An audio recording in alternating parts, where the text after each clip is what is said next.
آپ کون سی لینگویجز میں, کتنی زبانوں میں آپ شاعری کر رہی ہیں, لکھی ہے؟ میں ویسے بیسیکلی تو اردو میں شاعری کرتی ہوں, لیکن مجھے میں اس لیے پوچھ رہی ہوں کیونکہ آپ کو یہ سمجھ آ رہا تھا. ہاں مطلب ظاہر ہے کہ سندھ کے تو ہیں نا ہم, اور حیدرآباد سے بھی میرا تعلق رہا ہے, اس سے پہلے میں حیدرآباد, تو حیدرآباد سندھ میں ظاہر ہے کہ سندھی لوگوں کے ساتھ جو ہے وہ کوآرڈینیشن رہتی تھی, تو تھوڑی تھوڑی سندھی آتی ہے. سندھی میں بھی کچھ آپ لکھا ہے آپ نے, سمجھ آتا ہے آپ کو؟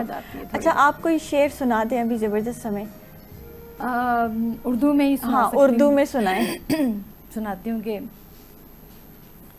جھانکتا ہے کیا میرے کچھ ملال چہرے سے, جھانکتا ہے کیا میرے کچھ ملال چہرے سے, کتنے لوگ کرتے ہیں اب سوال چہرے سے, اور میرا حال پوچھو گے کیا مجھے میں رہ کر تم, میرا حال پوچھو گے کیا مجھے میں رہ کر تم, کیا تمہیں میں لگتی ہوں کچھ بحال چہرے سے. اور آج کل تو چہروں پر 100 نقاب ہوتے ہیں, آج کل تو چہروں پر 100 نقاب ہوتے ہیں, جاننا ہی مشکل ہے دل کا حال چہرے سے. جی زبردست زبردست. جو آج کل حالات ہیں اس کے حساب سے آپ نے سنا دیا, اور زبردست. اچھا آپ ماشاءاللہ رائٹر بھی ہیں اور سینئر براڈ کاسٹ بھی ہیں, تو یہ سلسلہ کیسے شروع ہوا براڈ کاسٹنگ کا؟ یہ سلسلہ کافی بچپن کی بات ہے یہ, جب میں کلاس 7 میں پڑھتی تھی. اچھا. تو کلاس ٹیچر نے کہا کہ سب بچوں کو کہ کچھ نہ کچھ آپ لوگ لکھیے, جو بھی لکھیں گے تو جو ہے وہ میں بہت اچھا سا ایک انعام دوں گی. اچھا. تو سب نے لکھا, مجھے نہیں پتا تھا کہ میرے اندر کچھ صلاحیت ہے, میں کچھ لکھ سکتی ہوں. میں نے ایک نظم لکھ دی, جگنو اس کا نام تھا. صحیح ہے. نظم تو مجھے یاد نہیں رہی, لیکن جگنو ایک وہ تھا, وہ مجھے یاد رہ گیا اس کا عنوان. تو کلاس ٹیچر کو بہت زیادہ پسند آئی. اچھا. تو انہوں نے کہا کہ اچھا اب انعام جو ہے وہ یہ ہے کہ میں ریڈیو پاکستان لے کے جاؤں گی. یہ حیدرآباد کی بات ہے, حیدرآباد ریڈیو پہ نا, یہ تقریباً 35-40 سال پہلے کی بات بتا رہی ہوں آپ کو. تو انہوں نے کہا کہ پھر ہم تو بہت خوش ہو گئے, کیونکہ اس زمانے میں ریڈیو پاکستان ایک بڑی چیز ہوا کرتا تھا. تو ہمیں ریڈیو پاکستان لے کے گئے بچوں کے پروگرام میں, اور وہاں ہم نے سنایا, اپنی نظم سنائی. تو جگنو. ہاں جگنو, تو انہیں بہت پسند آئی. صحیح ہے. اور پھر جب ریڈیو پہ ہم نے سنا, گھر والوں نے سنا, تو انہیں بڑا اچھا لگا. صحیح بات. تو بس یہ سلسلہ اس طرح سے شروع ہو گیا. پھر انہوں نے کہا کہ مطلب جب پھر میں ریڈیو جاتی رہی, اور اسی طرح سے میرا ریڈیو کا اور لکھنے کا سفر ساتھ ساتھ شروع ہو گیا. وہیں سے کلاس 7 سے ہی شروع ہوا. اچھا کیا موٹیویٹ کیا کہ ٹیچر نے بولا کہ انعام ملے گا تو آپ کچھ لکھ دیں؟ ہم نے کہا پتہ نہیں کیا انعام ملے گا, کیونکہ اتنی عقل تو تھی نہیں اس وقت. تو ہم نے کہا کچھ یاد ہے جو لکھا تھا؟ یہ یاد نہیں رہا مجھے کہ کیا, لیکن یہ کہ جگنو کے متعلق ہی کچھ نہ کچھ تھا. جیسے جگنو ہے, رات کو اندھیرے میں چمکتا ہے اور اس کی روشنی خوبصورت لگتی ہے, انگاروں جیسا لگتا ہے وہ, اس طرح کی کچھ چیز لکھ دی. لیکن یہ کہ اس وقت اتنی عقل نہیں تھی کہ اس کو سیو کر کے رکھ لیں, محفوظ کر لینا. اچھا تب تو یہ سوشل میڈیا بھی نہیں تھا نا, اور نہ پکچرز آپ لے سکتے ہیں, نہ آپ وہ کہیں. اچھا کچھ لوگ ایسے ہوتے ہیں جو آپ لکھتے ہیں تو وہ پیپر کہیں چھپا دیتے ہیں, کوئی ایسی میموریز کافی. اس زمانے کی تو بہت چیزیں تھیں, لیکن وہ بہت ساری چیزیں, کیونکہ اس وقت اتنی عقل نہیں تھی نا کہ رکھیں گے, یا یہ کہ ہم کچھ بنیں گے, یا کوئی پہچان ہماری بنے گی, ہمیں اس کو رکھنا چاہیے, یہ عقل ہی نہیں تھی. تو سب چیزیں ضائع ہو گئی, بہت ساری چیزیں تھیں. اچھا جب صحیح طریقے سے آپ نے ماشاءاللہ لکھنا شروع کیا, اور رائٹر بھی ہیں ماشاءاللہ آپ بہت اچھی, تو کن آپ عنوان کو مد نظر رکھتے ہوئے لکھتی ہیں؟ دیکھیے ایک تو یہ ہے کہ جو بھی سوچ ذہن میں آ جائے, اور پھر دوسرا یہ ہے کہ ہمارا جو ماحول ہے یہ سب سے زیادہ میٹر کرتا ہے. صحیح ہے. کہ جو ماحول چل رہا ہے تو ہم اس کے مطابق لکھیں, اور دل کی جو کیفیت ہوتی ہے ظاہر ہے وہ بھی میٹر کرتی ہے. تو مطلب کبھی دل کی کیفیت کو مد نظر رکھتے ہوئے کچھ لکھ دیا, کبھی ماحول اور سوسائٹی میں کیا چل رہا ہے. اچھا کبھی جو ویمن امپاورمنٹ پہ کبھی کچھ لکھا آپ نے؟ کیونکہ جب فیمیل شاعرہ میرے پاس آتی ہیں تو ہم لوگ اس پہ ضرور بات کرتے ہیں, یہ بڑا امپورٹنٹ بھی ہے. جی اس پہ بھی میں نے کافی لکھا ہے, عورت کے اوپر لکھا ہے, اور عورت کی کافی شاعری میں نے کی ہے, عورت کے متعلق بھی. اور جو زیادتی ہوتی ہے خواتین کے ساتھ، جو زیادتیاں ہوتی ہیں اس کے متعلق کچھ سنا دیں اس متعلق. وہ بھی میں نے آپ کو شاعری بولا تھا ویمن امپاورمنٹ پہ اور عورتوں پہ، کچھ سنا دیں. کچھ سنا رہی ہوں میں تھوڑا سا کہ سرے دیوار چنوائی گئی ہوں، سرے دیوار چنوائی گئی ہوں، کبھی ہیروں میں تلوائی گئی ہوں، سرے دیوار چنوائی گئی ہوں، کبھی ہیروں میں تلوائی گئی ہوں. میں عورت تھی شریک تخت کب تھی، میں عورت تھی شریک تخت کب تھی، سو ملکہ کہہ کے بہلائی گئی ہوں. اور میرے پیکر کا تھا یہ کب تقاضا، میرے پیکر کا تھا یہ کب تقاضا، جو ہر ایک گام بہکائی گئی ہوں. اور مقدس ہیں سبھی رشتے جو میرے، مقدس ہیں سبھی رشتے جو میرے، تو کیوں بازار میں لائی گئی ہوں. اور میری ہر سوچ پر پہرے لگے ہیں، میری ہر سوچ پر پہرے لگے ہیں، کہاں ذی عقل کہلائی گئی ہوں. اور بنا کر آئینہ افروز رضوی، بنا کر آئینہ افروز رضوی، ہدف پتھر کا ٹھہرائی گئی ہوں. زبردست جی، زبردست. اچھا، شاعری کا تعلق ہوتا ہے آپ کی پرسنالٹی سے، آپ کی جیسی پرسنالٹی ہوتی ہے آپ ویسا بھی لکھتے ہیں، ایسا ہے؟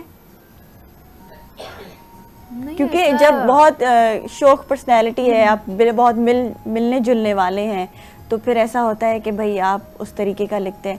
کبھی کبھی آپ بہت ہی اکیلے رہنے والے، کچھ شاعروں کو میں نے دیکھا ہے بڑا جو نہیں لیا جیسے، ہاں، تو وہ پھر اس طریقے کے لکھتے ہیں شعر. مطلب میں نے آپ سے بتایا نا کہ ماحول پر ڈیپینڈ کرتا ہے، ان کا کیسا ماحول ہے، ہمارا کیسا ماحول ہے. جیسے جان ایلیا کا وہ اکیلے پن پہ، وہ محبت پہ اور ان چیزوں پہ، تو ان کا جو ماحول تھا یا انہوں نے خود کریٹ کر لیا ویسا ماحول، مطلب ویسے کر لیا نا، پیدائشی تو وہ نہیں تھے، اللہ تعالیٰ نے ان کو جو بھی بنایا تھا. تو لیکن یہ ہے کہ انہوں نے کیا کیا زندگی کے ساتھ، تو زندگی پھر ان کی ویسے چلی، پھر جب ویسے چلی تو ان کو پریشانی شروع ہو گئی اور پھر انہوں نے ویسی شاعری شروع کر دی. تو یہ ہوتا ہے.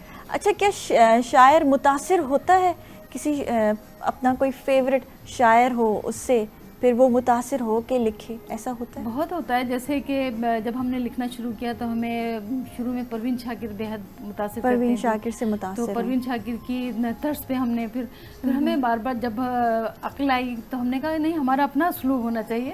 ہم کوئی پروین شاکر مطلب وہ ظاہر ہے وہ تھیں، بہت اچھی تھیں اور ہمیشہ رہیں گی ہمارے لیے رول ماڈل ہیں وہ.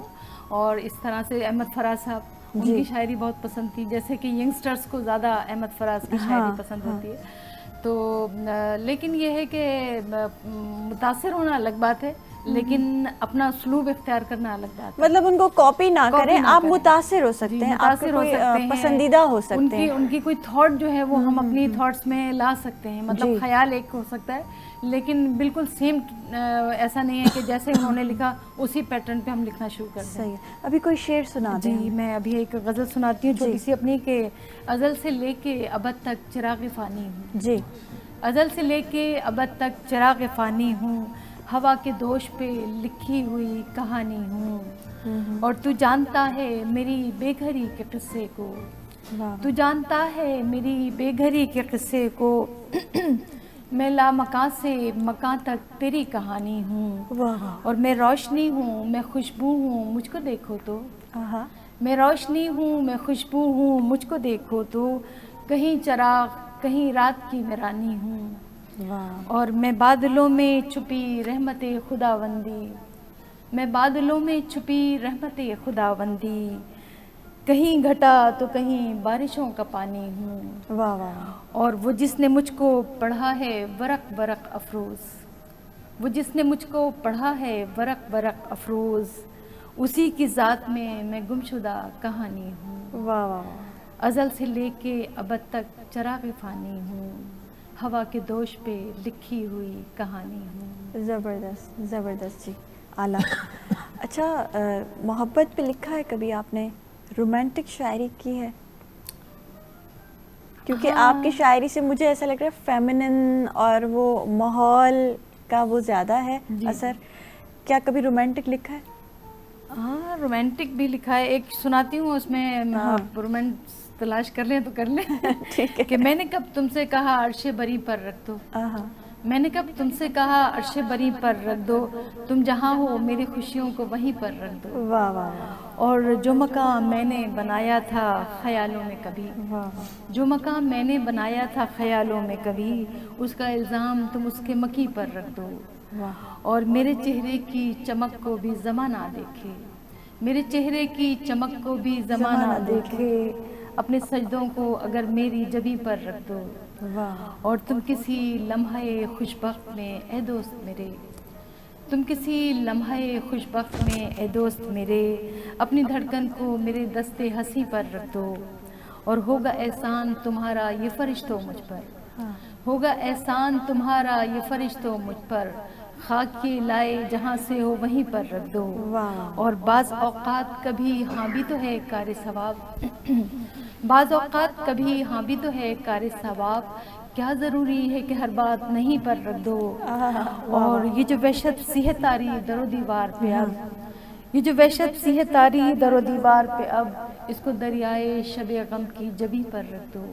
میں نے کب تم سے کہا عرش بری پر رکھ دو، تم جہاں ہو میری خوشیوں کو وہیں پر رکھ دو۔ واہ واہ واہ واہ واہ۔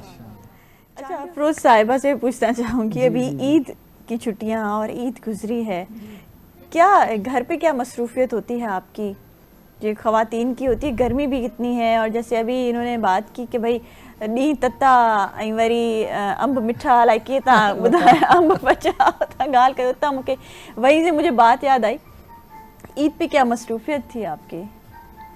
اس عید پہ تو آپ کو پتہ ہے کہ خواتین اور کچن جو ہے نا ان کا چولی دامن کا ساتھ ہے، ایسا ہی ہے، تو کچن سے فرصت ہی نہیں ملتی کہ کچھ اور سوچیں۔ ہاں تو بس گھر والے یہی کہ بھئی کیا کیا ہماری اسپیشلٹی کیا ہے، کیا کیا ہم بنا سکتے ہیں، کیا بناتی ہیں، کیا اچھا بناتی ہیں، کوکنگ کرتی ہیں؟